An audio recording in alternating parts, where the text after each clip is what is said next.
Welcome to Your Visionary Podcast. This podcast is specifically for you and your vision. Get ready to grow. Let's go. Life is in the detour, you know? So every detour we experience, that's an opportunity to learn something. You sell yourself. Doesn't matter if you're selling ice in Alaska or if you're selling sugarcane in Haiti. They're going to buy from you. And all of this knowledge is in captivity when it should be out in the world. He couldn't believe that I had 25 years, but the way I carried myself, you'd have thought I had 25 days left. We try to be something so great, and we forget that we're just being humans. We're human beings, you know? And it's like, we're enough right here. Hey, what's up, everybody? It's Visionary CJ here, getting ready to give you episode number 14. And so we're almost done with season 1. It's been a great journey so far, and I thank you if you've been listening consistently. I thank you if you just started listening, but if you've taken the time to listen to just one episode or some of one episode, I really appreciate it. In season 2, we're coming even harder. I'm going to have a lot more content, a lot of new things. It's going to be exciting. And so if you have not followed us on YouTube and checked out the videos, please go do that. We do video record every episode, and so that's really dope just to see the energy, in person and see how everything goes down. Go check that out on YouTube. The page is Your Visionary Podcast. And also we have a Patreon account, patreon.com/Your Visionary Podcast. And so if you want to help out, donate in any way, just support us, please go and visit our Patreon account. Check us out on all social medias and just spread the word. It takes a village to build a community. I don't know if that's the quote, but it's a group effort for sure. And so if you are a listener and you enjoy what you heard, please share it with a friend, family member, neighbor, any of that. I'm super grateful, and thank you again. And I hope you all enjoy this episode with Adrion Porter. Let's go. Ladies and gentlemen, welcome to Your Visionary Podcast. Today we have a special episode. We have Adrion Porter, marketing expert, worked for companies like HBO, Cartoon Network, with Turner Broadcasting, and just a great guy. Adrion, how you doing, brother? Hey, what's going on, man? Glad to be here. Yeah, so thank you for just sharing your time with me. I know you're a busy man. Thank you for coming in and just talking to my listeners and to me. We appreciate it. Yeah, and so my pleasure. Thank you. And so we start this off by asking, what is your purpose statement? Wow, my purpose statement. You're starting right out the gate, getting deep, right? Right off the back. I love it. Yeah. Well, my purpose statement, I've actually gotten more clarity within the past few years of my vision. My purpose is really to help people I envision a world where people can focus on turning up the volume on their best self. And what that means is really not only unlocking and figuring out who you are in your best self, but amplifying that onto the world. To me, that creates more impact. So that is literally my purpose. Wow. And under that purpose, obviously, there are different things that I do, whether it's speaking, my podcast, consulting, coaching, writing content. It all maps to that purpose. And whatever project I'm working on, like for right now, I'm really passionate about helping people in my generation become their best self so they can influence and empower people like you and other generations. Awesome. But it all circles back to really helping people just to really not only become who they are in their best self, but amplify it into the world. Amplify that. And so is that the motivation that gets you out of bed every morning? Like today I'm going to attempt or take a step towards helping someone amplify their best self? Yes. Yeah. I mean, just being here with you, brother. I mean, someone that I admire, just getting the little short time that I got to know you and all the things that you've done, that the time that we can spend together, whatever value that I can add, hopefully somebody that's listening or watching live or watching later will be empowered to not only, again, become who they are, fill in those gaps, but just not only keep it within themselves, but give it to the world and amplify it. Yeah, that's the marketer in me too, as well, because again, a lot of times we hear about how do I become my best self and how do I really, develop my skills and be the best of who I am, which I totally agree with, but I want to go beyond that. Yeah, like once you give it to the world, don't keep it to yourself. Yeah, and that's something that's so crucial for my peers, college students, because we're trying to figure out what path do we want to go down. Right. And whatever path we choose, we have to make sure that we are our best selves, in that path. And so before we go further, I like to share with my guests on how I I mean, my listeners, how I meet my guests. Yes. Right. Yes. And so I'll just share a quick story. I saw you on LinkedIn. Okay. I was scrolling through your profile. I was like, okay, this guy's working for this. This guy's cool. And we have mutual friends. Yes. Like Nick Nelson, a friend of mine. The brandpreneur. Yeah, my boy Nick. I've known Nick for a while. Yeah, that's awesome. And then I just reached out to you. Yes, you know, you did. It was that simple. I just reached out. Hey, I admire what you do. I would love for you to be on my podcast. And from there, we scheduled a call, and we're here today. Yes. Well, let me just first. I mean, I want to make sure your listeners are taking from that story just how cool that was, and I admire you for what you did. Again, you saw me. I didn't know you from Adam. All right. But you took the step, and you were proactive, and you wanted to just literally. You just asked me, and I admire that. So I just hope someone that's listening, if there are things that you want, if there are goals you want to achieve, or you see something that you want, don't be afraid. Don't feel afraid just to go after it. Either the worst thing I could have said was no, or I'm busy or something. But I really admire that. So kudos to you for doing that. Yeah, and thank you for just going a layer deeper and really expanding that to my listeners. And so take us through the past Adrion, what you really did to get you to where you are today, and the obstacles you faced and things like that. Wow, definitely many obstacles, and but that's life. I'm a little more seasoned than you, and 47 years old, be turning. Oh my God, when I said that, I literally got the shakes. I can't believe it. But 47, but I'm a proud, passionate 47 Gen Xer. Awesome. But I would say I was born and raised in Memphis, Tennessee. So Southern guy, 1971. Born and raised, spent my childhood there. Actually went to undergrad there at University of Memphis. Used to be called Memphis State, but University of Memphis. Go Memphis Tigers, go Penny Hardaway. Graduated there back in the day in accounting.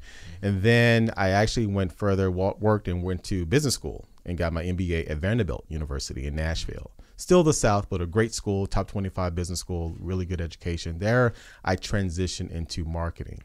Because when I was at undergrad, like you guys are here, I changed majors, man, like 3 times. Same. And not only that, so just the true story. So all through elementary school, junior high, I was always a great student, made plenty of A's and B's, mostly A's, smart in the accelerated classes. Went to high school, did well my 10th grade year. 11th grade, I just went through a couple of things at home, some personal things, but also I fell in love. Had my first girlfriend in 11th grade. Just puppy love. Really got, and then I got crushed. But beyond that, I just went through some things and I just stopped studying, man. I just really just didn't be the true best of self Adrion that I could have been. So I just didn't study. I made bad grades. Senior year, I did okay, but I got caught up in the fanfare of the talent show. I was actually in the talent show and danced and did a big routine and just got caught up, and I didn't really focus. So I took some time off after high school. I didn't go straight to college. I took some time off, kind of pursued entertainment a little bit, wanted to be in a group. Also did some odd jobs, but then I just, again, at that point, I thought about, okay, Adrion, what are your goals? What are you doing, man? Get back into it. So I slowly, actually, after about a couple of years, went to undergrad, then went beyond that, went to business school. And so I wanted to tell that part of the story because I want people to understand that, you may see where I am now, but during those early years, man, just like any other college kid or high school kid, sometimes you're wondering. So when I got to college, I first majored in, I believe it was theater and then television production. I wanted to be the next Spike Lee.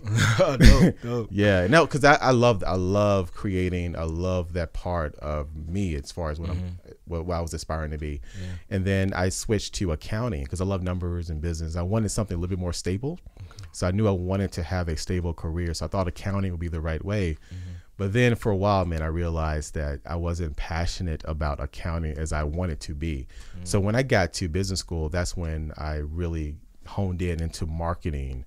And at the time, this was, when I went to business school, this was 1997 through 1999. So this is the early phase of the internet. So I majored in marketing, brand strategy, and also e-commerce. So this is when the internet first came to fruition. And I was fascinated at the time with Amazon. Amazon back then was just a startup. But I remember reading one of the bios of Amazon back in 1998.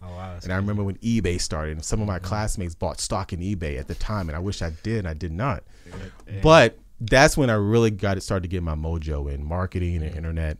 And then that took me after business school to New York. After I graduated with my MBA, I got a job at Citigroup in their digital division. And I did a lot of brand work there for 3 years. And then after that, I moved to HBO and worked there for 5 years as a marketing director. So doing some great work there. And then after that, my wife and I, around 2008, while I was at HBO, we were about to have our first child. And I had been in New York for 10 years, and we were looking at, well, what type of location do we want to raise our child? We've been in New York for a while, and that's when we were going back and forth. And I made the recommendation that we move maybe here to Atlanta. We had family here, so we left New York, moved here, worked for Turner Broadcasting as a senior marketing director, marketing, branding shows like Star Wars, Clone Wars, Ben 10. Did a lot of great things there, and then got laid off 3 years later. And then that jump started me into doing consulting and speaking and my own business. Yeah, that's awesome. And I just want to dissect that whole story. Yeah, let's break it down. I wanted to make sure I kind of get the key transitional moments, because again, there were a lot of, it wasn't a linear trajectory. Right. There were some things and some reasons why I transitioned, whether it was family, kid, graduated from business school, moving here, and even after getting laid off from a big company. So, but we can break it down. Right, I want to go all the way back to 11th let's grade. go back. 11th grade. Yes. You said something that stuck with me there. Puppy love, then you got crushed. I feel like that's almost always how the first one starts out, because it happened to me as well. Like, I think it was around my 11th grade year too. My 12th grade year is when I was crushed and I was just broken. Oh man, I was broke all the way down. Yeah, pieces. Right. And I know like some of my listeners may be in that phase right now. Right. And so, what is some point? Yeah. What is some advice to really look past that? Whoa. If I could take me and put it back then in 1987, that's how long ago. You know what? You're gonna go through it. I mean, you're just gonna go through it. Everybody has their first breakup, their puppy love, high school. It was my first like real girlfriend, somebody that I really cared about. I mean, it was young puppy love, and it didn't work out. She broke my heart, and it was one of those like I couldn't eat. I'm writing letters, leaving it in lockers. It was so funny. I think back on it again. I couldn't sleep. I couldn't eat. I'm calling her on the phone. I used to pick up the phone with the little.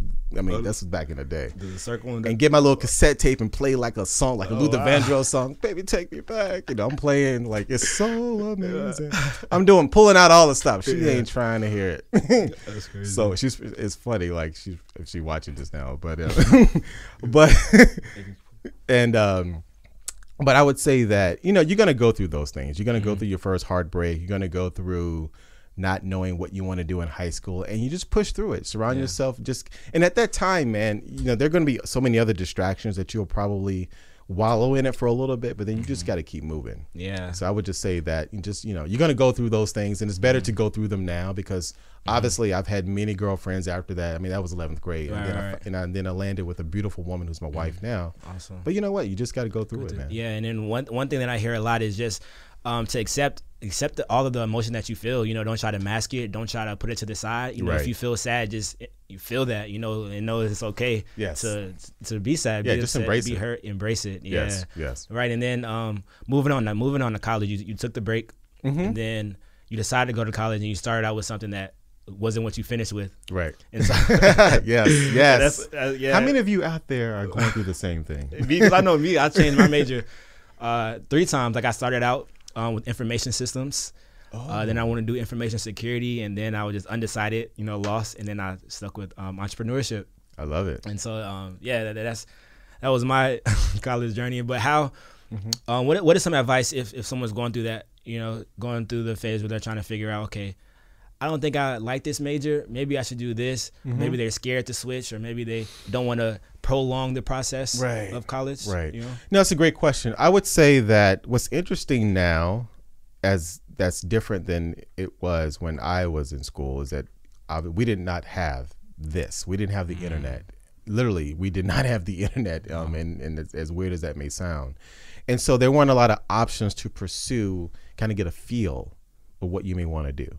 And so for me, I switched more so from internal observations and feelings and like, hey, I'm in this, I'm taking these classes, but this isn't my thing. And sometimes when we go through those things, it's not just from our own thought process. We may have external forces telling us, hey, you know what, you may want to not do this because you may want to get something a little bit more stable, or you want to pursue journalism. Well, there's not a lot of money in that. You may have other forces. So I think what's great now for your generation and for people that are going through this college experience with the ongoing nonstop great access to information, that you're able to kind of see and experience and talk to people, develop relationships. And I would say for not too long, but don't feel bad if you're not sure. I mean, seriously, changing majors. I mean, college, you're able to get some experience, but you still, sometimes the classes that you take and the instruction that you receive isn't congruent at that point in time with what your true purpose is. And a lot of times you don't know your purpose until much later. I truly believe that a lot of us, we have a purpose defined at a very young age. I mean, sometimes I believe it may be 18. Wow. It may be 20, but a lot of times, most of the time, we don't find and understand what their purpose is until much later. It's like we don't discover it. It's like it's always innately there, but then you go through life, you go through challenges, you go through opportunities, and then at some point, it's this golden period in your life where, you know what, looking back on it, I can see how that everything that I've done was getting me to that point of finding that purpose. So for people, so right now, like a lot of your peers that are in this situation that's, not sure if they're in the right major or concentration, just listen to your instinct, still give it some time, but right now is the opportunity to really just kind of figure out and talk to people. I'm a big proponent of nurturing key relationships. Like talk to people that are in concentrations and majors that you're thinking about doing, that you're like, I may want to pursue this, and talk to them to see like, hey, maybe based on their experiences, this is something that I want to pursue. Yeah. And then right now you kind of hit on it earlier. We're in I feel like it's a perfect generation because we have access to so much. Oh man, so much. Yeah, and we can literally talk to anybody from anywhere in the world. Right. And it's just taking advantage of that. It's so crazy. Like I have a 10-year-old son, and he is. So you're a senior in high school in college. Yeah, I turned 23 next week. So you guys are you're Gen Z. If you want to talk generationally, or early millennial, it's really if you want to talk generationally. But anyway, you young guys. And my son is too, but he's on the younger end. Right. And he was reading to bed the other day, and he asked me, he said, Dad, how many people are in the world, the total world? And I said, I think it's 7 billion or so, or 9 billion. I said, I'm not sure. And then he goes, Alexa, how many people are in the world? The total population of the world is 7.7, but whatever it is. Yeah. And I thought about it. He has this little echo in his room, which that thing listens too much. So I'm wondering. But anyway, at that moment, I realized, okay, so when I was his age, if I had that same question, I would have to, number one, try to go find my encyclopedia. I happen to have one. Or if I did not, I had to wait till the next day to ask my teacher, and he or she would have to probably look it up. The access to what we have on this device, I mean, instantaneous knowledge. Yeah. And that's crazy. The fact that my son, and sometimes I think it's a blessing and a curse, to be honest with you. When I think about me as a parent, like my son will go through his homework and he's asking me, well, who's the 16th president? And we'll just literally, Siri, Alexa, we just know. Back then, we had to go in and try to search and find and learn. Yeah. And so it's like, it's a fine balance, but I would never take the opportunities that he has and that you and your peers have. And the access to information, to your point, man, it is endless. Take advantage of it. Like the fact that it's crazy. You're sitting here across from me hosting a podcast that you've launched. Like for me to think about when I was 20 or 21 to create a radio show back then, do you know how much this would have cost? And do you know the barriers of entry that would have been preventing me to do that? Right. Like this is mad crazy. This is so cool. Yeah. Take advantage of it. Go all out. Like do not. If I had, man, I would be. If I had this stuff back in the day, it would be different. No, this is really, it's really cool. So to you, I'm glad that you underscored that. The point that I made earlier is that take advantage of the tools that you have now to figure out who you are, why you matter, and what impact you want to make on the world. Right. And so after you got your first degree, what really made you pursue even a further education? Further degree? No, great question, man. Just wasn't satisfied with, I graduated with a degree in accounting, and I did not see myself as a CPA. Honestly, I got into the major because it was safe. And I liked math, I liked numbers, but that wasn't my dream. And I wanted to pursue more knowledge, and I wanted to, get out of Memphis, to be honest with you. I wanted to get away. There were so many different dynamics and factors involved with that, but I just wasn't satisfied. And it was almost like this thirst to make up for the couple of years that I didn't go straight to college. And again, the kind of person that I am, I started to map to my purpose. I wanted to learn more. I've always loved knowledge and information. So that just made me want to go. And I decided when I wanted to go, I only applied to a couple of schools, and I wanted to be, at the time I was looking for schools that were in close proximity to where I was. And I was in Memphis. So one of the top 25 business schools at the time, and still is actually, it's top 25, is Vanderbilt Business School. And applied, sold myself, got in, and that was it. And then there is when I pursued, I think initially the first semester, I thought about getting an MBA in finance. I thought about investment banking. I think I saw a couple of movies where I saw some cool investment bankers, to be honest with you. And I was like, that was cool. But then as I realized that I've always been a storyteller, and I like the marketing element of business. And plus, Vanderbilt at the time had a great e-commerce department. Like, again, they were on the forefront of when the internet was coming into fruition. So I really wanted to take advantage of that. So that's what it was, man. Just to really wasn't satisfied with just having a bachelor's degree in accounting. I knew that wasn't me. Yeah. Did you have a job lined up after your college? After college? Yeah. The second year. After undergrad? No, after business school? Yeah. So my second year, so the way business school works, I did the traditional 2-year MBA program. So it's full-time MBA program. So your first year, you take your basic courses and a couple things in your major. And then between your first year and your second year, you do an internship. And so a lot of business school students try to do internships that will help them within their major and help them pursue other opportunities. So I interned between my first and second year at Fruit of the Loom, actually. Oh, wow. In Bowling Green, Kentucky. So the main headquarters. And I did a project for the boys segment. I did a business plan, a marketing plan for their boys attire, apparel. And then, so second year, both years, I actually went to a big conference called the National Black MBA Conference. Oh, wow. And it happens every year. And so a lot of times your business school will pay for you to go. And so I went and I interviewed, this one was in Detroit, and I interviewed with Citigroup at the conference in Detroit. And whatever it is I told them, I sold them on it. But anyway, they brought me back to New York to interview, and then that's what it was. And they offered me a position. Oh, nice. And so the goal is definitely once you graduated business school, because of many reasons, and one of them because of the loans that you may accrue, which you will. Those things are crazy. Yeah. You want to try to get something lined up. Yeah. And so I got a job in New York City. Never been in New York, man. Wow. Always in the South, born and raised. I went to a couple places before, but never have visited New York at all. So the first time I'm in New York, I'm getting off the plane. I'm living there.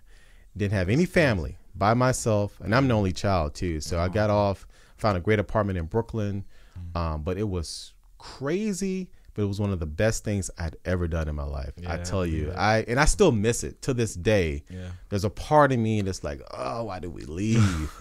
But New York was great. So definitely had it lined up. Yeah. Awesome. And then the few jobs after that, you said HBO and then Cartoon Network, and then you get laid off. Yes. Talk about that struggle. Yeah. Oh man. So let's go back to that moment.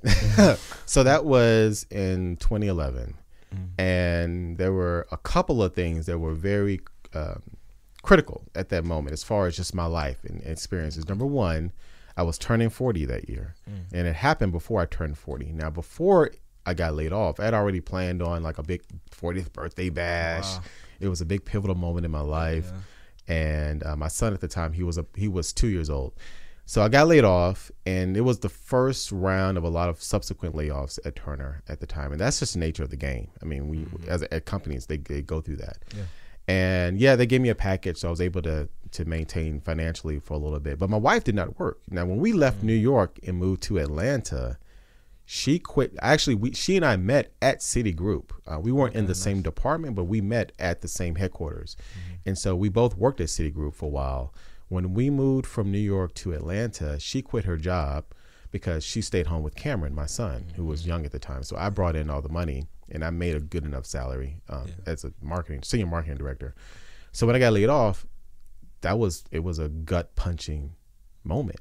And so, I looked for work. I took some time, but a couple of mentors and friends of mine kept telling me, you know what, you've always wanted to create something. You always wanted to make more impact, create more impact.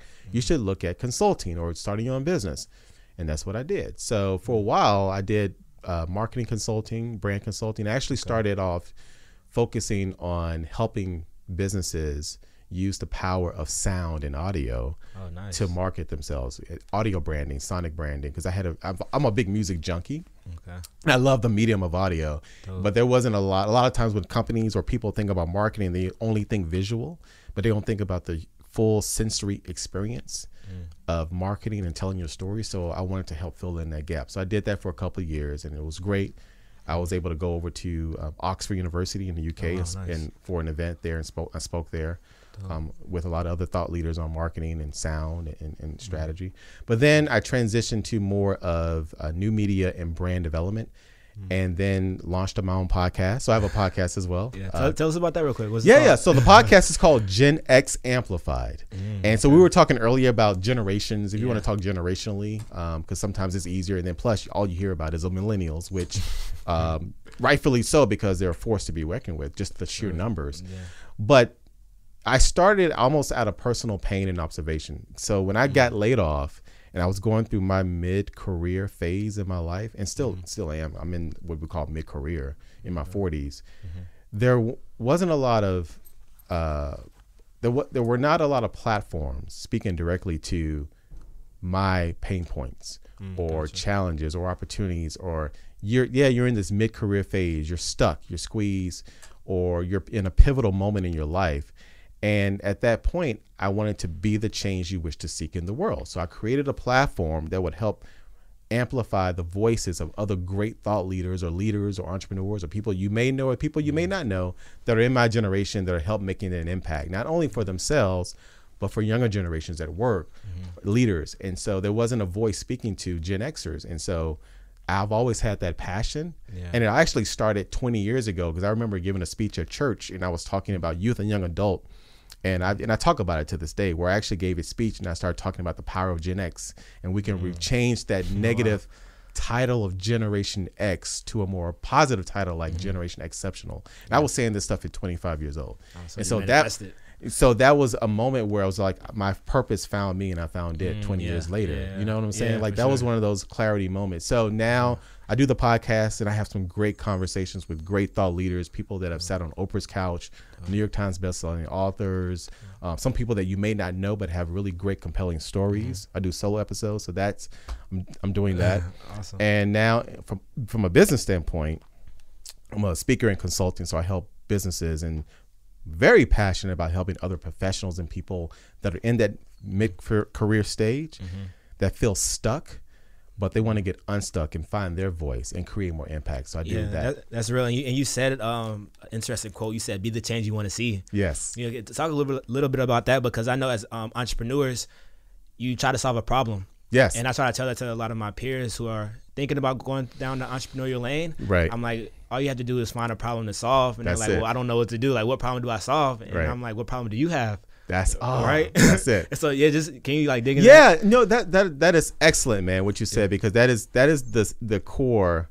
And sometimes it takes a while to understand that, but I'm so glad you brought that up, because it took me a while, man.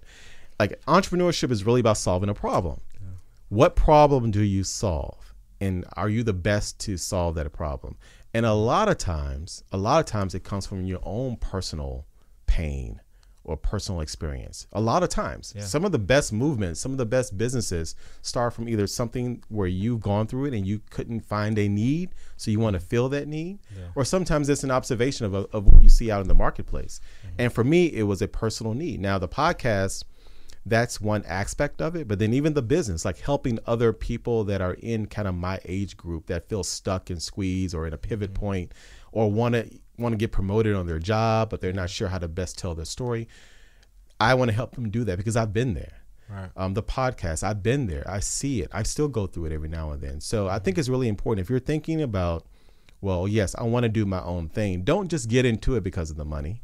Don't get into it because it looks cool. Don't get into it just because you want to put entrepreneur in your IG bio. Right. You know, like it's more than that. Yeah. It's about, okay, is there a problem or a need that's out in the marketplace that can be filled? There's a demand for the solution that you're thinking about, because it has to be a demand. It's not just about passion all the time. Yeah. It's about passion, but skills and a need that you can feel. I mean, at the time, and sometimes those things map up. Sometimes you can create the need.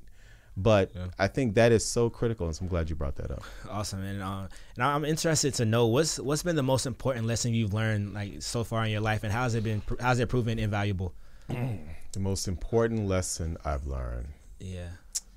You know, there's so many lessons, man, and you know, the older you get, the more lessons you have. Yeah. What's been one that like? But the one that sticks out to me, honestly, and it's something that I've been really big on right now. There are two things. I'm gonna give you one. I'm gonna throw another one in there with the one. I would say, make sure you nurture your relationships. Nurture your network and your relationships. That's so invaluable. And actually, we talked earlier about help brand. I do a lot of personal brand development and I have a framework I created called to help people build a powerful brand. Because it's not just about having a personal brand, because everyone has a personal brand. You, everyone, you that's watching. It's your reputation. It's what people think about you when you're not around.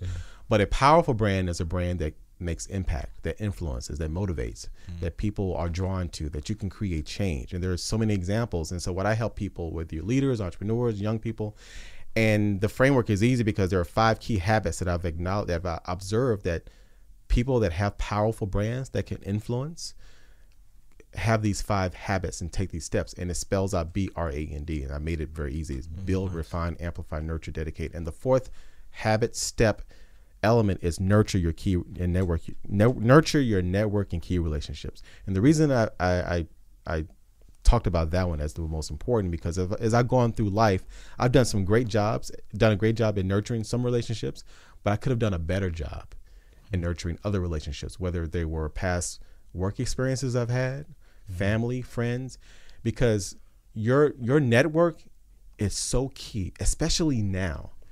Because I would say, so we talked earlier about if you're at school, you're trying to figure out what major that you want to embrace, you know, talk to your friends, talk to other classmates, people in your community, at work. Like, it's really critical to nurture relationships, because at the end of the day, if you may need something later on. If you were able to add value to someone, it can come back on you tenfold. But it's all about, and don't just do it just to get something in return, but I'm just saying that there's so much power in your network. There's so much power in your community. There's so much power in your relationships, that those are the things that are the intangibles that the value of that can't really be defined, but it can be so exponential. Yeah. And can you talk about exactly what you mean by nurture? Nurture is just, so it's not just enough to establish a new relationship. Like, let's say, like, you reached out, right? You wanted me on your show. Cool. I looked you up, make sure you weren't crazy or anything. But you know, but we had mutual friends, so I knew that you were all good. But me being on your show, after this is over, I'm gonna check in every now and then. So nurture is just cultivating relationships. It's not enough to say that I know this person. It's observing that you can add value. And whatever level that is, adding value could be anything. It could be a phone call. It could be offering something that person needs. It could be getting them from point A to point B, small, minuscule, or large. But nurture is just the way you would nurture anything that's important to you.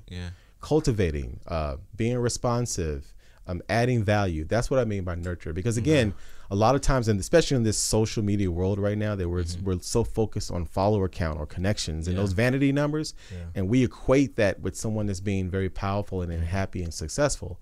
But a lot of times, the majority of those followers that you may have on IG or LinkedIn, like, you don't know them. You know, you may have connected, and you know, and that's okay. But do you really know them? Have you added value?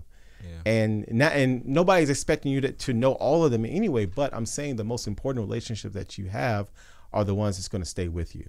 And I just think it's really critical, especially for people in your generation, as you're starting your path to greatness. You start now, plant those seeds now, man, and then the fruits will just be so valuable to you later on. Right, that's so true. And when I think of building relationships, I think of sometimes taking risk. You know, if there's someone that you admire and you want to get in contact with, try to say. I mean, it might require risk taking, right? You know, and I know that's just a part of experiencing and growing and just living, you know, life. And so, how have you embraced risk taking throughout your life?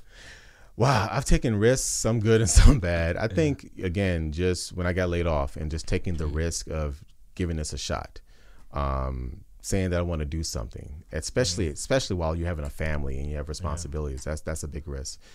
Pursuing a major that you're not sure of, reaching out to people to be on my podcast. Like, I've interviewed some great individuals, but a lot of them I reached out. Now, I will say that the reason I've had some again, and successful is relative. So yes, I've interviewed a lot of great people that have huge follower counts, but I've interviewed people that a lot of people don't know because they had great stories. But I had to have reached out, and a lot of them do come to me, but there are a few that I actually reach out and say, hey, I have this show. What I've done before, though, is that I created a platform that obviously they felt that was beneficial to them and was compelling, but it took me to reach out to say, hey, would you be on my show?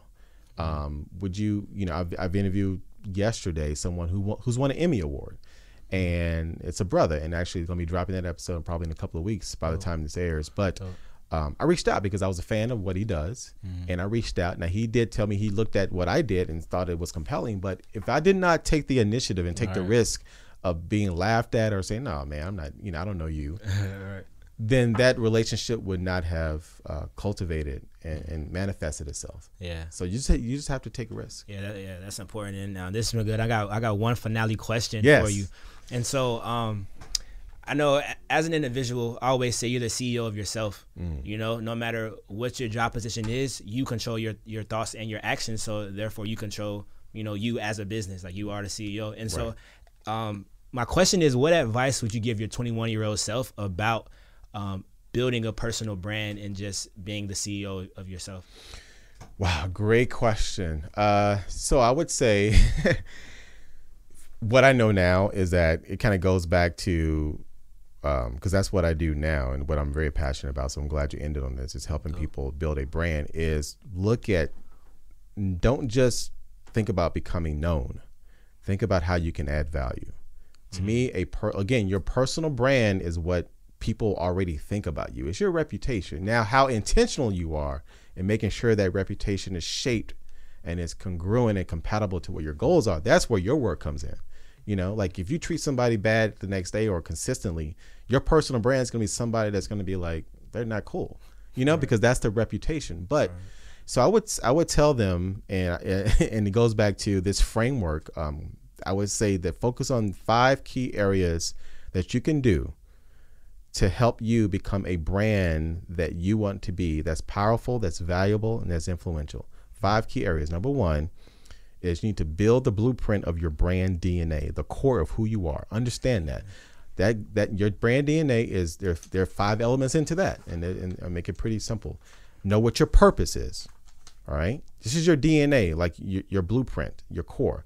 What is your purpose? What is your why? Number 1. Number 2, how do you want to be positioned? When people think about you in context to your community, to your job, your school, what's your positioning? Number 3, what's your purpose?